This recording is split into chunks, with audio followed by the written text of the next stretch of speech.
नमस्कार।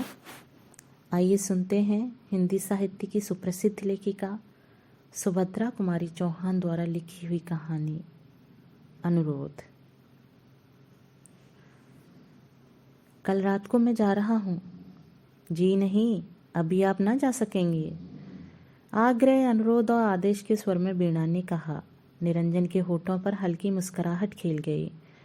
फिर बिना कुछ कहे ही उन्होंने अपनी जेब से एक पत्र निकालकर वीणा के सामने फेंक दिया और शांत स्वर में बोले, मुझे तो कोई आपत्ति नहीं, आप इस पत्र को पढ़ लीजिए। इसके बाद भी यदि आपकी यही धारणा रही कि मैं ना जाऊं, तो जब तक आप ना कहेंगी मैं ना जाऊंगा। वीणा ने सिर हिलाते हुए कहा, जी नहीं, रहने दीजिए। मैं कोई पत्र न पढ़ूंगी और ना आपको जाने ही दूंगी।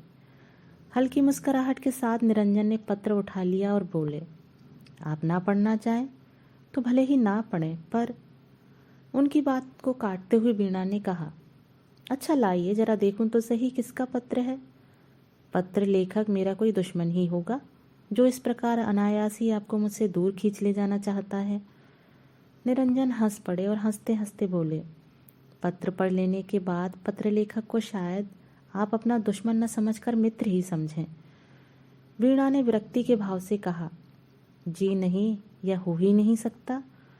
जो आपको मुझसे दूर खींच ले जाना चाहे वह कोई भी हो, मैं तो उसे अपना दुश्मन ही कहूंगी। निरंजन ने कहा, सच? पर आप ऐसा क्यों सोचती हैं? वीणा ने निरंजन की बात नहीं सुनी। वह तो पत्र पढ़ रही थी जिसमें लिखा था, मेरे प्राण, 1 महीना पहले तुम्हारा पत्र आया था। तुमने लिखा था कि यहाँ का काम 1-2 दिन में निपटा कर रविवार तक घर अवश्य आ जाऊंगा। इसके बाद सोचो तो कितने रविवार निकल गए। रोज तुम्हारी रास्ता देखती हूँ। उधर से आने वाली हर एक ट्रेन के समय उत्सुकता से कान दरवाजे पर ही लगे रहते हैं। ऐसा मालूम होता है कि अब तांगा आया, अब दरवाजे पर रुका, और अब तुम मेरे प्राण आकर मुझे, क्या कहूँ। मैं जानती हूँ कि तुम अपना समय कहीं व्यर्थ ही न नष्ट करके जाओगे, किंतु फिर भी जी नहीं मानता।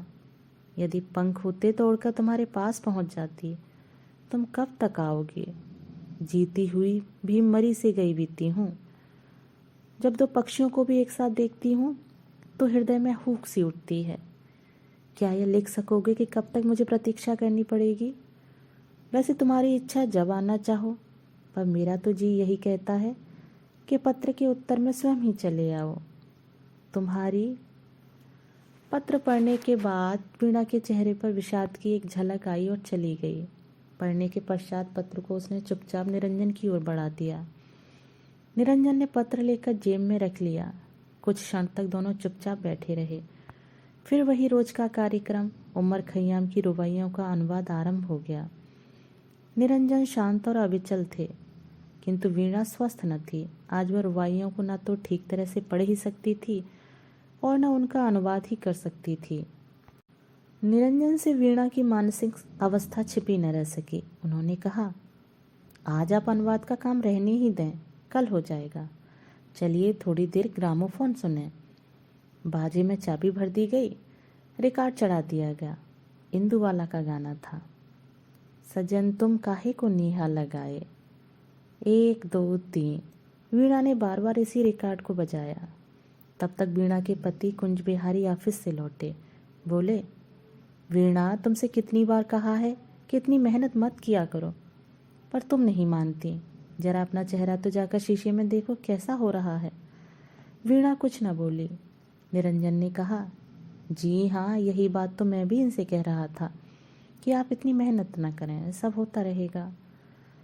उस दिन निरंजन के जानने के बाद वीणा ने रात भर जागकर सारी रुबाइयों का अनुवाद कर डाला। अब केवल एक बार देख लेने की आवश्यकता थी। निरंजन की पत्नी का पत्र पढ़ लेने के बाद वीणा अपने आप ही अपनी नज़रों में गिर गई। उसे ऐसा मालूम होता था कि निरंजन के प्रति उसका प्रेम स्वार्थ से परिपूर्ण है, क्योंकि उसे उनका साथ अच्छा लगता है और इसीलिए वह उन्हें अपने दुराग्रह से रोके जा रही है। निरंजन को पत्नी की नम्रता एवं उसके शील और विश्वास के सामने वीणा अपनी दृष्टि में स्वयं ही बहुत हीन जचने लगी। निरंजन बहुत नम्र प्रकृति के पुरुष थे। और विशेषकर स्त्रियों के साथ वे और भी नम्रता से पेश आते। यही कारण था कि वे वीणा का आग्रह न टाल सके। कई बार जाने का निश्चय करके भी वे न जा सके, किंतु आज वीणा ने सोचा कि अब मैं उन्हें कदापि न रोकूंगी, जाने ही दूंगी। मैं जानती हूँ कि उनका जाना मुझे बहुत अखरेगा, परंतु यह कहाँ का न्याय है कि मैं अपने स्वार्थ के लिए एक पति पत्नी को अलग रहने के लिए बाध्य करूँ। ना, अब यह ना होगा। जो बीतेगी वह सहूंगी, पर उन्हें अब न रोकूंगी। दूसरे दिन समय पर ही निरंजन आए। वीणा उन्हें ड्राइंग रूम में ही मिली। उन्हें देखते ही उठकर हंसती हुई बोली। यद्यपि उसकी वह हंसी ओठों तक ही थी, उसकी अंतरात्मा रो रही थी। उसे ऐसा जान पड़ता था कि निरंजन के जाते ही उसे उन्माद हो जाएगा। कहिए निरंजन जी, आपने जाने की तैयारी कर ली? निरंजन ने नम्रता से कहा। जी नहीं, मैं आज कहाँ जा रहा हूँ। मैं तो जब तक आपकी रुबाइयों का अनुवाद ना हो जाएगा तब तक यहीं रहूँगा। वीणा बोली, मेरी तो सब रुबाइयों का अनुवाद हो गया, आप देख लीजिए। आश्चर्य से निरंजन ने पूछा, सच? मालूम होता है आपने रात को बहुत मेहनत की है। वीणा, हाँ मेहनत तो जरूर की है, किंतु आपको आज जाना भी तो है। अब आप इन्हें देख लीजिए, 2-3 घंटे का काम है बस। निरंजन मुस्कुराते हुए बोले, क्यों, आप मुझसे नाराज हो गई हैं क्या? आप मुझे इतनी जल्दी क्यों भेजना चाहती हैं? मैं आराम के साथ चला जाऊंगा। वीणा ने निरंजन पर एक मार्मिक दृष्टि डालते हुए कहा, निरंजन जी, मैं नाराज होंगी आपसे? क्या आपका हृदय इस पर विश्वास कर सकता है? मैं तो जानती हूँ कभी न करेगा, किंतु जिस प्रकार आप इतने दिनों तक मेरे आग्रह से रुके रहे, उसी प्रकार मेरे अनुरोध से आप आज रात की गाड़ी से चले जाइए। निरंजन ने दृष्टि उठाकर एक बार वीणा की ओर देखा, फिर वह अनुवाद की हुई रुबाइयों को देखने लगे। दोस्तों, अभी आप सुन रहे थे सुभद्रा कुमारी चौहान द्वारा लिखी हुई कहानी अनुरोध। दोस्तों, कहानी पसंद आई हो तो वीडियो को लाइक, शेयर और सब्सक्राइब जरूर कीजिएगा। धन्यवाद।